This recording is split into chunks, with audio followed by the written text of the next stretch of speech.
Hello दोस्तों, तो अब हम बात कर लेते हैं ब्रह्मपुत्र नदी तंत्र की। तो ब्रह्मपुत्र नदी तंत्र, जैसा कि मैंने आपको पहले भी बताया था कि ब्रह्मपुत्र नदी तंत्र जो है वो हिमालय के मानसरोवर के पूर्व से होकर के बहती है। मानसरोवर झील जो है वो कहाँ पर है वो आपको मैं बता चुकी हूँ, आपको मुझे बताना है। ठीक है। तो और इसी के नदी के बिल्कुल पास से सतलुज और जो सिंधु रिवर है वो भी, उसका स्रोत भी इसी जो मानसरोवर झील है उसी के बिल्कुल मतलब पास से ही, जहाँ से इसका ब्रह्मपुत्र का स्रोत है निकलने का, वहीं उसी के पास से जो है स्रोत है सिंधु और इसका सतलुज का स्रोत भी काफ़ी इसके नज़दीक है ना।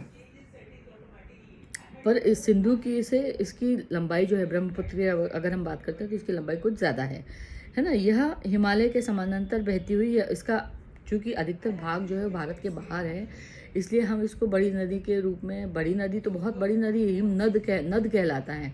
मतलब नदियों में भी मेल और फीमेल वो होता है, मतलब जेंडर डिफरेंशिएशन होता है, तो ये हिम नद कहलाता है।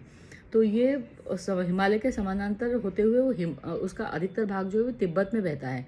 तिब्बत से वो यू टर्न लेकर के एक गार्ज बनाती है जिसको बोलते हैं नामचा बारवा शिखर। लगभग इसकी ऊंचाई कितनी है? 7,757 मीटर ऊंचा है ये गार्ज। वहाँ से ये ऊपर से यू टर्न लेकर के ये अरुणाचल प्रदेश में प्रवेश करती है और फिर असम में आती है। तो इसकी जो लंबाई है वो कितनी है ये आपको बताना है। ठीक है। यह हिमालय के समानांतर होते हुए पूर्व की ओर बहती है। नामचा बारवा नामक शिखर के पास पहुंच करके ये अंग्रेजी के यू अक्षर का मोड़ बना करके और भारत में अरुणाचल प्रदेश में ये गार्ज के माध्यम से प्रवेश करती है ना। गार्ज के बारे में मैं बता चुकी हूँ कि गार्ज किसे कहा जाता है। अगर एग्जाम में प्रश्न पूछे जाता है कई बार कि गार्ज किसे कहते हैं, तो आपको ये मालूम होना चाहिए कि गार्ज किसे कहा जाता है। मैंने आपको बताया है पिछले वीडियो में, तो आप नोटिस कीजिएगा इस बात को। और अगर आपको उत्तर इसका मालूम है तो मुझे इसमें मैसेज में आप इसका उत्तर दीजिएगा।